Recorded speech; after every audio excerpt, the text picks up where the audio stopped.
마태복음 26장. 예수께서 이 모든 말씀들을 끝마치신 후에 제자들에게 말씀하셨습니다. 너희도 알다시피 이틀만 있으면 유월절이다. 그때 인자는 넘겨져 십자가에 못 박힐 것이다. 그 무렵 대제사장들과 백성의 장로들은 가야바라 하는 대제사장의 관저에 모여 교묘하게 예수를 체포해 죽일 음모를 꾸미고 있었습니다. 그러나 그들은 백성들이 소동을 일으킬지도 모르니 명절 기간에는 하지 맙시다 라고 말했습니다. 예수께서 베다니에 있는 나병 환자 시몬의 집에 계실 때였습니다. 한 여인이 값진 향유가 가득 든 옥합을 들고 와 식탁에 기대어 음식을 잡수시는 예수의 머리에 향유를 부었습니다. 제자들은 이것을 보고 분개하며 물었습니다. 왜 향유를 저렇게 낭비하는가? 이 향유를 비싼 값에 팔아 그 돈으로 가난한 사람들을 도울 수 있었을 텐데. 이것을 아신 예수께서 말씀하셨습니다. 왜 이 여인을 괴롭히느냐? 이 여인은 내게 좋은 일을 했다. 가난한 사람은 항상 너희와 함께 있겠지만 나는 항상 너희 곁에 있는 것이 아니다. 이 여인이 내 몸에 향유를 부은 것은 내 장례를 준비하기 위한 것이다. 내가 진실로 너희에게 말한다. 온 세상 어디든지 복음이 전파되는 곳마다 이 여인이 한 일도 전해져서 사람들이 이 여인을 기억하게 될 것이다. 그때 12제자 중 하나인 가롯 사람 유다가 대제사장들에게 가서 물었습니다. 예수를 당신들에게 넘겨주면 내게 얼마를 주겠소? 그들은 유다에게 은돈 30을 쳐주었습니다. 그때부터 유다는 예수를 넘겨줄 기회를 엿보았습니다. 무교절 첫날에 제자들이 예수께 와서 물었습니다. 선생께서 잡수실 유월절 음식을 어디에서 준비하면 좋겠습니까? 예수께서 대답하셨습니다. 성 안에 들어가 한 사람에게 가서 우리 선생님께서 말씀하시기를 나의 때가 가까워졌으니 내가 그대의 집에서 제자들과 함께 유월절을 지키겠다 하십니다. 라고 전하라. 그리하여 제자들은 예수께서 지시하신 대로 유월절을 준비했습니다. 저녁이 되자 예수께서 12제자와 함께 식탁에 기대어 앉으셨습니다. 모두들 식사를 하고 있을 때 예수께서 말씀하셨습니다. 내가 진실로 너희에게 말한다. 너희 중 하나가 나를 배반할 것이다. 제자들은 큰 슬픔에 잠겨 저마다 예수께 물었습니다. 주여, 저는 아니겠지요. 예수께서 대답하셨습니다. 나와 함께 그릇에 손을 넣는 사람이 나를 배반할 것이다. 인자는 자신에 대해 성경에 기록된 대로 가겠지만 인자를 배반하는 그 사람에게는 저주가 있을 것이다. 그는 차라리 태어나지 않는 게 나았을 것이다. 그때 예수를 배반한 유다가 말했습니다. 랍비요, 저는 아니겠지요. 예수께서 대답하셨습니다. 내가 말했다. 그들이 식사를 하고 있을 때 예수께서 빵을 들어 감사 기도를 드리신 후 떼어 제자들에게 주면서 말씀하셨습니다. 받아서 먹어라. 이것은 내 몸이다. 그리고 또 잔을 들어 감사 기도를 드리신 후 제자들에게 주시면서 말씀하셨습니다. 너희 모두 이것을 마시라. 이것은 죄사함을 위해 많은 사람들을 위해 흘리는 내 피, 곧 언약의 피다. 내가 너희에게 말한다. 나는 이제부터 내 아버지의 나라에서 너희와 함께 새 포도주를 마실 그날까지 다시는 포도 열매로 만든 것을 마시지 않을 것이다. 그들은 찬송을 부른 후에 올리브산으로 향했습니다. 그때 예수께서 제자들에게 말씀하셨습니다. 내가 목자를 치리니 양떼가 흩어질 것이다 라고 성경에 기록된 대로 오늘 밤에 너희는 모두 나를 버릴 것이다. 그러나 내가 살아난 뒤에 너희보다 먼저 갈릴리로 갈 것이다. 베드로가 대답했습니다. 모두들 주를 버린다 해도 저는 결코 버리지 않겠습니다. 예수께서 대답하셨습니다. 내가 진실로 내게 말한다. 바로 오늘 밤 닭이 울기 전에 너는 3번 나를 부인할 것이다. 그러자 베드로가 외쳤습니다. 주와 함께 죽을지언정 결코 주를 모른다고 하지 않을 것입니다. 그러자 다른 제자들도 모두 똑같이 말했습니다. 그때 예수께서 제자들과 함께 겟셋마네라고 하는 곳으로 가서 제자들에게 말씀하셨습니다. 내가 저기에 가서 기도하는 동안 여기에 앉아 있으라. 예수께서 베드로와 세베대의 2 아들을 데리고 가셨습니다. 예수께서는 슬픔에 잠겨 괴로워하셨습니다. 그때 예수께서 그들에게 말씀하셨습니다. 내 마음이 너무 괴로워 죽을 지경이다. 너희는 여기 머물러 나와 함께 깨어있도록 하라. 예수께서 조금 떨어진 곳으로 가셔서 얼굴을 땅에 파묻고 엎드려 기도하셨습니다. 내 아버지, 할 수 있다면 이 잔을 내게서 걷어주십시오. 그러나 내 뜻대로 하지 마시고 아버지의 뜻대로 하십시오. 그리고 제자들에게 들어와 보니 그들은 자고 있었습니다. 예수께서 베드로에게 물으셨습니다. 너희가 1시간도 나와 함께 깨어있지 못하겠느냐? 시험에 들지 않도록 깨어서 기도하라. 마음은 간절한데 육신이 약하구나. 그리고 예수께서 다시 가서 기도하셨습니다. 내 아버지, 내가 마시지 않고서는 이 잔이 내게서 떠날 수 없다면 아버지의 뜻대로 해주십시오. 예수께서 돌아와 보니 제자들은 또 잠이 들어 있었습니다. 그들은 너무 졸려서 눈을 뜰 수 없었습니다. 그래서 예수께서 그들을 두고 또다시 가셔서 3번째로 똑같은 기도를 하셨습니다. 그러고는 제자들에게 돌아와 말씀하셨습니다. 이제는 자고 쉬라. 보라, 때가 가까이 왔다. 인자가 배반당해 죄인들의 손에 넘겨지게 됐구나. 일어나라, 가자. 보라, 저기 나를 넘겨줄 사람이 가까이 오고 있다. 예수의 말이 채 끝나기도 전에 12제자 중 하나인 유다가 다가왔습니다. 유다 곁에는 대제사장들과 백성의 장로들이 보낸 큰 무리가 칼과 몽둥이로 무장하고 있었습니다. 그리고 예수를 넘겨줄 사람이 그들에게 신호를 보내기로 정해두었습니다. 내가 입을 맞추는 사람이 바로 그 사람이니 그를 붙잡으시오. 곧바로 유다는 예수께 다가가 랍비여 안녕하십니까? 라고 말하며 입을 맞추었습니다. 예수께서 대답하셨습니다. 친구여, 무엇을 하려고 여기에 왔느냐? 그러자 사람들이 한 발자국 앞으로 나오더니 예수를 붙잡아 체포했습니다. 그때 예수의 일행 중 한 사람이 손을 뻗어 자기 칼을 빼고는 대제사장의 종을 내리쳐 그 귀를 잘랐습니다. 예수께서 그에게 말씀하셨습니다. 내 칼을 칼집에 도로 꽂아라. 칼을 뽑는 사람들은 모두 칼로 망할 것이다. 내가 내 아버지께 청하면 당장 12군단보다 더 많은 천사들을 보내주실 수 있다는 것을 너는 모르느냐. 그러나 만일 그렇게 하면 성경에서 이런 일이 마땅히 일어나야 한다고 말한 것이 어떻게 이루어지겠느냐. 그때 예수께서 무리에게 말씀하셨습니다. 너희가 강도를 잡듯이 칼과 몽둥이로 나를 잡으러 왔느냐. 내가 날마다 성전에 앉아 가르쳤는데 너희가 그때는 나를 체포하지 않았다. 그러나 이 모든 일은 예언자의 글을 이루기 위해서 일어난 것이다. 그때 제자들이 모두 예수를 버리고 달아났습니다. 예수를 체포한 사람들은 예수를 대제사장 가야바에게 끌고 갔습니다. 그곳에는 율법학자들과 장로들이 모여 있었습니다. 베드로는 멀찌감치 예수를 따라가 대제사장 관저의 뜰까지 갔습니다. 그는 들어가 하인들과 함께 앉아서 결말이 어떻게 되는지 지켜보았습니다. 대제사장들과 온 공회가 예수에 대한 거짓 증거를 찾아내어 죽이려고 했습니다. 많은 사람들이 나서서 거짓 증언을 했지만 그들은 아무런 증거도 발견하지 못했습니다. 결국 2사람이 나와 주장했습니다. 이 사람이 내가 하나님의 성전을 헐고 3일 만에 다시 세울 수 있다고 말했습니다. 그러자 대제사장이 일어나 예수께 말했습니다. 아무 대답도 안 할 작정이냐? 이 사람들이 너에 대해 이렇게 불리한 진술을 하고 있지 않느냐? 그러나 예수께서는 아무 말씀도 하지 않으셨습니다. 대제사장이 예수께 말했습니다.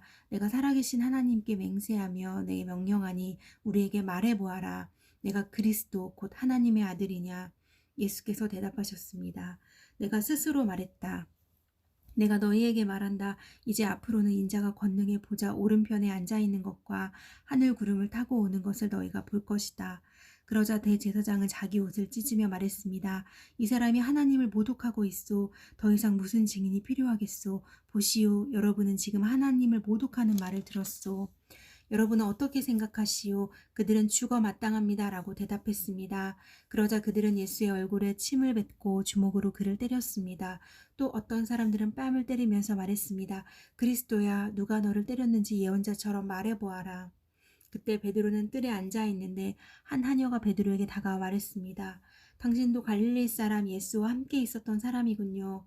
그러나 베드로는 모든 사람들 앞에서 그 말을 부인하며 내가 도대체 무슨 말을 하는지 나는 모르겠다. 라고 했습니다. 그러고는 대문에 있는 데로 나왔는데 또 다른 하녀가 베드로를 보더니 거기 있던 사람들에게 말했습니다. 이 사람도 나사렛 예수와 함께 있었어요. 베드로는 다시 맹세코 부인하며 나는 그 사람을 모르오 라고 했습니다. 얼마 지나지 않아 거기 서 있던 사람들이 베드로에게 다가와 말했습니다. 당신도 그들 중 한 사람인 것이 틀림없소. 당신의 말씨를 보니 분명하오. 그러자 베드로는 저주하며 나는 그 사람을 모른다라고 맹세했습니다. 바로 그때 닭이 울었습니다. 그제야 베드로는 예수께서 닭이 울기 전에 내가 3번 나를 모른다고 할 것이다 라고 하신 말씀이 생각났습니다. 그리고 베드로는 밖으로 나가 한없이 눈물을 쏟았습니다. 마태복음 27장. 이튿날 새벽 모든 대제사장들과 백성의 장로들은 예수를 죽이기로 결정했습니다. 그들은 예수를 묶어 끌고 가서 빌라도 총독에게 넘겨주었습니다. 예수를 배반한 유다는 예수께서 유죄 판결을 받으신 것을 보고 뉘우쳐 은돈 30을 대제사장들과 장로들에게 돌려주며 말했습니다. 내가 죄 없는 사람의 피를 팔아 넘기는 죄를 지었소. 그러나 그들이 대답했습니다. 그게 우리와 무슨 상관이요? 당신 일이니 당신이 알아서 하시오. 그러자 유다는 그 돈을 성소에 내던지고 뛰쳐나가 목을 매달아 자살했습니다. 대제사장들은 그 은돈들을 주워 들고 말했습니다. 이것은 피를 흘려 얻은 돈이니 성전 금고에 넣어두는 것은 옳지 않다. 그래서 그들은 논의 끝에 그 돈으로 토기장에 밭을 사서 나그네들을 위한 묘지로 삼았습니다. 그래서 오늘날까지도 그 밭을 피밭이라 부릅니다. 이로써 예언자 예레미야가 예언한 말씀이 이루어졌습니다. 그들은 은돈 30을 곧 이스라엘 자손이 값을 매긴 사람의 몸값을 받아 토기장에 밭을 사는 값으로 주었으니 이는 주께서 내게 지시하신 것이다. 예수께서 총독 앞에 서시자 총독은 예수께 물었습니다. 내가 유대 사람의 왕이냐? 예수께서 대답하셨습니다. 내가 그렇게 말했다. 예수께서는 대제사장들과 장로들의 고소를 받고도 아무런 대답을 하지 않으셨습니다. 그러자 빌라도는 예수께 이 사람들이 여러 가지로 너를 반대하는 증언이 들리지 않느냐 하고 물었습니다. 그러나 예수께서는 단 한마디도 대답하지 않으셨습니다. 그래서 총독은 매우 이상하게 여겼습니다. 명절이 되면 무리가 원하는 죄수 하나를 총독이 풀어주는 관례가 있었습니다. 그때 바라바라는 악명 높은 죄수가 있었습니다. 그러므로 빌라도는 모여든 군중에게 물었습니다. 내가 너희에게 누구를 놓아주었으면 좋겠느냐? 바라바냐 아니면 그리스도라고 하는 예수냐? 빌라도는 그들이 예수를 시기에 자기에게 넘겨준 사실을 알고 있었습니다. 빌라도가 재판석에 앉아있을 때 그의 아내가 이런 전과를 보내왔습니다. 당신은 그 의로운 사람에게 상관하지 마세요. 어제 꿈에 제가 그 사람 때문에 몹시 괴로웠어요. 그러나 대제사장들과 장로들은 무리를 선동해 바라바는 풀어주고 예수는 죽이라고 요구하게 했습니다. 총독이 그들에게 말했습니다. 두 사람 가운데 누구를 도와주기를 바라느냐? 무리들은 바라바라고 대답했습니다. 그러면 그리스도라 하는 예수는 내가 어떻게 하면 좋겠느냐? 하고 빌라도가 물었습니다. 그러자 그들이 모두 대답했습니다. 십자가에 못 박으시오. 빌라도가 물었습니다. 도대체 그가 무슨 악한 일을 했다고 그러느냐? 그러나 그들은 더 큰 소리로 십자가에 못 박으시오 하고 외쳤습니다. 빌라도가 자기로서는 어쩔 방도가 없다는 것과 또 폭동이 일어나려는 것을 보고 물을 가져다가 무리들 앞에서 손을 씻으며 말했습니다. 나는 이 사람의 피에 대해 아무 죄가 없다. 이 일은 너희가 책임을 져야 한다. 그러자 모든 백성들이 일제히 대답했습니다. 그 피에 대한 책임은 우리와 우리 자손들에게 돌리시오. 그러자 빌라도는 바라바는 놓아주고 예수는 채찍질한 뒤 십자가에 못 박도록 넘겨주었습니다. 총독의 군인들이 예수를 총독 관저로 끌고 가자 총독의 모든 군대가 예수를 둘러쌌습니다. 그들은 예수의 옷을 벗기고 자두색 옷을 입혔습니다. 또 가시로 간을 엮어서 예수의 머리에 씌우고는 그 오른손에 갈대를 들게 했습니다. 그리고 그 앞에 무릎을 꿇고 희롱하며 말했습니다. 유대 사람의 왕 만세. 그들은 예수께 침을 뱉고 갈대를 빼앗아 머리를 때렸습니다. 그렇게 희롱하고 나서 군인들은 자주색 옷을 벗기고 예수의 옷을 도로 입혔습니다.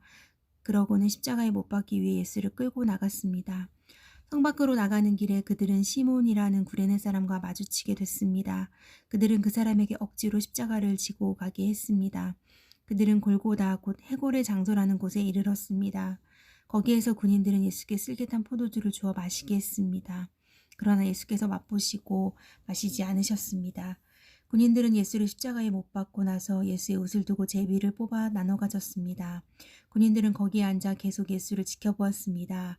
예수의 머리 위에는 그들이 유대 사람의 왕 예수라는 죄패를 써 붙였습니다. 두 명의 강도도 예수와 함께 십자가에 못 박혔는데 한 사람은 예수의 오른쪽에 다른 한 사람은 왼쪽에 달렸습니다. 지나가던 사람들이 고개를 흔들고 예수께 욕설을 퍼부으며 말했습니다. 성전을 헐고 3일 만에 짓겠다던 사람아, 내 자신이나 구원해봐라. 어디 내가 하나님의 아들이라며 십자가에서 한번 내려와봐라. 대제사장들과 율법학자들과 장로들도 마찬가지로 예수를 조롱하며 말했습니다. 남을 구원한다더니 정작 자기 자신을 구원하지 못하는군. 그가 이스라엘의 왕이니 어디 한번 십자가에서 내려와 보라지. 그러면 우리가 그를 믿어주겠다. 그가 하나님을 믿는다고 하니 하나님께서 정말 원하신다면 지금이라도 그를 당장 구원하시겠지. 자기 스스로 나는 하나님의 아들이다라고 말했었다. 예수와 함께 십자가에 못 박힌 강도들도 마찬가지로 예수를 모욕했습니다. 정오부터 오후 3시까지 온 땅이 어둠으로 뒤덮였습니다. 오후 3시쯤 돼 예수께서 큰 소리로 엘리 엘리 라마 사박다니 라고 부르짖으셨습니다. 이것은 내 하나님 내 하나님 어찌해서 나를 버리셨습니까? 라는 뜻입니다. 거기 서 있던 몇 사람들이 이 소리를 듣고 말했습니다. 이 사람이 엘리야를 부르나 보다. 그들 가운데 한 사람이 달려가 해면을 가져다가 신포도들을 듬뿍 적셔와서는 막대기에 매달아 예수께 마시게 했습니다. 그러나 다른 사람들은 가만두어라, 어디 엘리야가 와서 그를 구해주나 보자 라고 말했습니다. 예수께서 다시 크게 외치신 후 숨을 거두셨습니다. 바로 그때 성전 휘장이 위에서 아래까지 두 쪽으로 찢어졌습니다. 땅이 흔들리며 바위가 갈라졌습니다. 무덤들이 열렸고 잠자던 많은 성도들의 몸이 살아났습니다. 그들은 예수께서 부활하신 후에 무덤에서 나와 거룩한 성에 들어가 많은 사람들에게 나타났습니다. 백부장과 그와 함께 예수를 지키고 있던 사람들은 이 지진과 그 모든 사건을 보고 몹시 두려워하며 외쳤습니다. 이분은 참으로 하나님의 아들이셨다. 거기에는 갈릴리에서부터 예수를 섬기면서 따라온 많은 여자들이 멀찍이 서서 지켜보고 있었습니다. 그들 가운데는 막달라 마리아와 야고보와 요셉의 어머니 마리아와 세베대의 아들들의 어머니도 있었습니다. 날이 저물자 아리마대 사람 요셉이라는 한 부자가 왔습니다. 그 사람도 예수의 제자였습니다. 요셉이 빌라도에게 가서 예수의 시신을 달라고 청하자 빌라도는 내주라고 명령했습니다. 요셉은 시신을 가져다가 모시천으로 쌌습니다. 그리고 바위를 뚫어서 만들어둔 자기의 새 무덤에 예수의 시신을 모신 다음 큰 돌을 굴려 무덤 입구를 막고 그곳을 떠났습니다. 막달라 마리아와 또 다른 마리아가 그 무덤 만지편에 앉아 있었습니다. 이튿날 곧 예비일 다음 날이 되자 대제사장들과 바리새파 사람들이 빌라도에게 가서 말했습니다. 총독각하, 저 거짓말쟁이가 살아있을 때 내가 3일 만에 다시 살아날 것이다 라고 말한 것이 기억납니다. 그러니 3일째 되는 날까지 무덤을 단단히 지키라고 명령해 주십시오. 그렇지 않으면 그의 제자들이 와서 시체를 훔쳐놓고는 백성들에게 그가 죽은 사람 가운데서 살아났다라고 말할지도 모릅니다. 그러면 이번에 마지막 속임수는 처음 것보다 더 나쁜 결과를 가져올 것입니다. 빌라도는 경비병들을 데려가 무덤을 지키게 하라. 너희가 할 수 있는 한 단단히 무덤을 지키라 하고 말했습니다. 그리고 그들은 가서 돌을 봉인하고 경비병들을 세워 무덤을 단단히 지키게 했습니다. 마태복음 28장. 안식일 다음 날 바로 그 주의 첫날 동틀 무렵에 막달라 마리아와 다른 마리아가 무덤을 보러 갔습니다. 그런데 갑자기 큰 지진이 일어나더니 주의 천사가 하늘에서 내려와 돌을 굴려내고 그 돌 위에 앉았습니다. 그 천사의 모습은 번개와 같았고 옷은 눈처럼 휘었습니다. 경비원들은 그 천사를 보고 두려워 떨면서 마치 죽은 사람들처럼 됐습니다. 그 천사가 여자들에게 말했습니다. 두려워하지 말라. 너희가 십자가에 못 박힌 예수를 찾고 있는 것을 안다. 예수께서는 여기 계시지 않고 말씀하신 대로 살아나셨다. 여기 와서 예수께서 누워 계셨던 자리를 보라. 그리고 빨리 가서 그분의 제자들에게 예수께서 죽은 사람 가운데서 살아나셨고 너희보다 먼저 갈릴리로 가시니 그곳에서 너희가 예수를 보게 될 것이다 라고 말하라. 자, 이것이 내가 너희에게 전하는 말이다. 그러자 여인들은 서둘러 무덤을 떠났습니다. 그들은 두려우면서도 한편으로는 기쁨에 가득 차 제자들에게 알리려고 뛰어갔습니다. 그때 갑자기 예수께서 여인들에게 나타나 말씀하셨습니다. 평안하냐? 그들은 예수께 다가가 예수의 발을 붙잡고 예수께 절했습니다. 그러자 예수께서 그들에게 말씀하셨습니다. 두려워하지 말라. 가서 내 형제들에게 갈릴리로 가라고 전하라. 그곳에서 그들이 나를 만날 것이다. 그 여인들이 길을 가는 동안 몇몇 경비병들은 성 안으로 들어가서 대제사장들에게 일어난 일들을 모두 보고했습니다. 그러자 대제사장들은 장로들과 만나 계략을 꾸미고는 군인들에게 많은 돈을 쥐어주며 말했습니다. 예수의 제자들이 밤중에 와서 우리가 잠든 사이에 시체를 훔쳐갔다라고 말하라. 만약 이 소문이 총독의 귀에 들어가더라도 우리가 잘 말해서 너희에게 문제가 없도록 해주겠다. 그러자 군인들은 돈을 받고 시키는 대로 했습니다. 그래서 이 말이 오늘날까지도 유대 사람들 사이에 널리 퍼지게 된 것입니다. 열한 제자들이 갈릴리로 가서 예수께서 일러주신 산에 이르렀습니다. 그리고 그들은 예수를 뵙고 경배드렸습니다. 그러나 어떤 사람들은 의심했습니다. 그때 예수께서 다가오셔서 그들에게 말씀하셨습니다. 하늘과 땅의 모든 권세가 내게 주어졌다. 그러므로 너희는 가서 모든 민족을 제자를 삼아 아버지와 아들과 성령의 이름으로 세례를 주고 내가 너희에게 명령한 모든 것을 그들에게 가르쳐 지키게 하라. 보라, 내가 세상 끝날까지 너희와 항상 함께 있을 것이다.